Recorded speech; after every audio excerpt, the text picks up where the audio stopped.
passo a palavra agora ao Daniel Cardoso, doutor e professor pela Universidade Federal do Ceará, representando a universidade. Passo a palavra, então, ao Daniel. Muito obrigado. Bom dia a todos e a todas, né? Eu falo aqui da Universidade Federal do Ceará, que começa a se envolver nesse processo ativamente agora em setembro. Então, a gente projetos que o Piquet mencionou, que são projetos em andamento e projetos que estão no início. Então, a gente está nesse momento, e o recorte nosso inicial seria o Viva Porangabuçu. Então, isso seria a nossa preocupação e todas as questões que lá advêm. Como eu falei na apresentação passada dos desafios, as proposições, as atividades, elas vêm em consonância com esses desafios que foram colocados na apresentação anterior. Lembrando que a Universidade Federal, eu estou coordenando dentro da Universidade Federal, são, na verdade, várias linhas, vários campos que se envolvem, inclusive com o desenvolvimento de dissertações e doutorados, mestrados e doutorados, né? E a gente tem 4 linhas, efetivamente, 4 eixos estabelecidos formalizados dentro desse projeto. Seria a economia, seria a governança e comunicação, seria e seria as questões de planejamento e urbanismo, ou seja, as questões relacionadas à cidade. A ênfase que a gente dá nesse processo, porque todos, se a gente reparar, eu achei interessante, pela primeira vez eu vi, não que não estivesse, mas declarado a posição sistêmica dessa cidade, isso é fundamental. As colocações do Marcos Soares da FIEC, eu acho esse reconhecimento e essa intenção no sentido de juntar com a universidade, com a academia e com os institutos técnicos, etc., isso é fundamental, e esse banco de dados constituídos vai ser muito importante para a gente, né? Vamos lá. Dentro dos nossos propósitos, então, está a questão da transparência e da comunicação do que a gente vai elaborar nesse processo.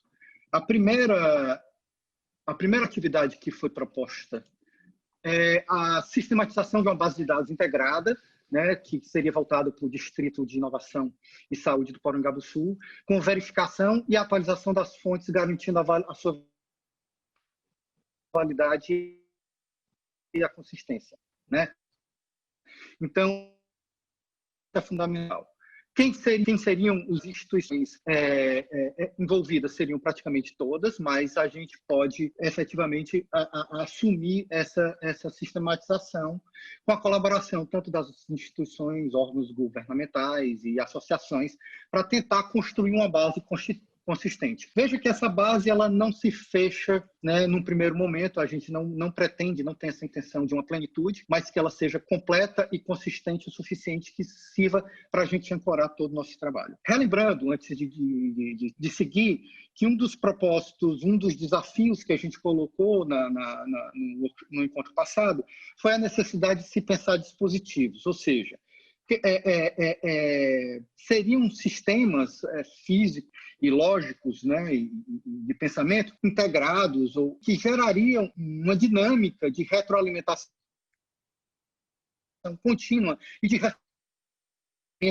da proposta e dos projetos, a ponto de corrigir erros e adequar as necessidades de todos os atores, da melhor maneira que pudessem ser, que estão envolvidos. Desculpa. Então, essa base de dados para a gente é fundamental. O segundo momento, a segunda atividade, seria a elaboração de indicadores para avaliação de cenário. Aí a gente vai um cenário passado, esse cenário atual e um cenário proposto. Ou seja, o que é que a gente está querendo?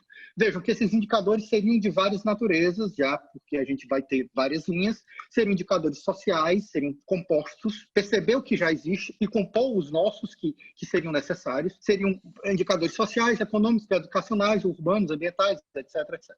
Então, esses indicadores seriam pensados, elaborados, que serviriam para a gente analisar a situação anterior, a evolução, no caso, da poligonal que a gente vai definir, que é ajudar a definir, do Porangabuçu, né? A gente vai fazer essa análise, ver a evolução desses indicadores nesse período, possíveis correlações com intervenções ou implantações de infraestrutura para ver o que é que aconteceu com, né, o atual, ou seja, fazer uma leitura, uma fotografia mais aproximada da nossa realidade, e em seguida seria uma especulação ou um levantamento de hipóteses sobre qual seria a consequência da implantação do Distrito de Inovação de Saúde, com toda a sua infraestrutura, nesses indicadores.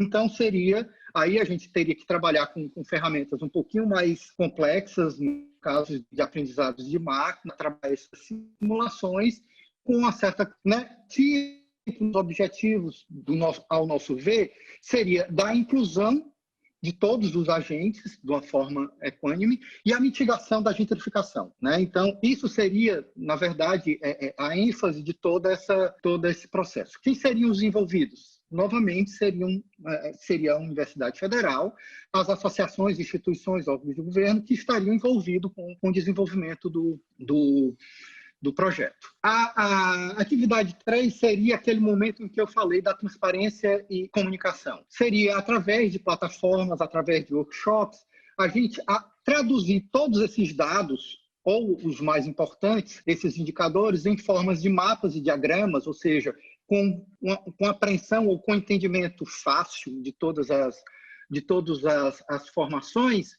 de maneira a tornar claro os motivos e as consequências do que se está propondo para todos os agentes, e isso gerar uma discussão que vai até possivelmente recolocar uma retroalimentação. Pronto. O quarto momento seria, depois de passar isso, seria a gente referência, ou seja, depois dessa reunião a gente tem que estabelecer quais seriam naqueles indicadores. E, em cima disso, a gente orientar ajustes de políticas e adequação da proposta. Isso, ao nosso ver, a gente já começa a conversar muito bem ou dar suporte ao pessoal de governança, né, e de gestão do distrito, né, de inovação. Ou seja, nesse momento a gente começa a propor essas referências e orientar, ou dar subsídio de orientação sobre o que é que precisa ser melhorado, onde é que precisa ter um pouco mais de atenção para que todas as intenções e os objetivos da melhor maneira sejam atingidos. Novamente, todos os envolvidos e a universidade estaria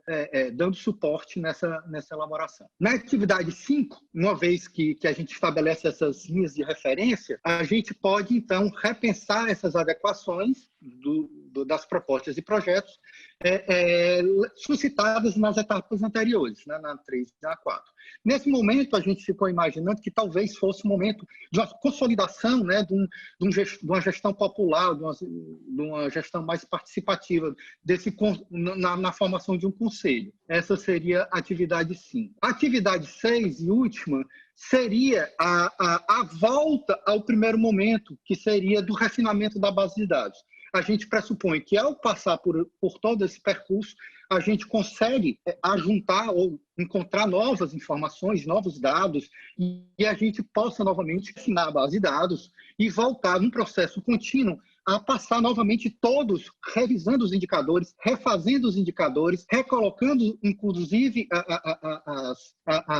os valores de referência, para que a gente faça novamente esse ciclo e os ajustes necessários para o projeto. Então, ou seja, pensar em dispositivo seria, ao nosso ver, pensar essa lógica, essa dinâmica processual, onde você começa, na verdade, uma aproximação e, num contínuo, você vai refinando esses movimentos, essas melhorias, esses projetos, para que a gente consiga atingir o propósito que seria de colocar um distrito industrial, um distrito de inovação de saúde efetivo e integrado com aquele propósito e com aquela preocupação de isso não virar, na verdade, um enclave isolado, onde não dialoga com a comunidade imediata, mas sim um distrito que inclua e que considere uma transformação tanto local quanto regional, né? Então, essas seriam, na verdade, a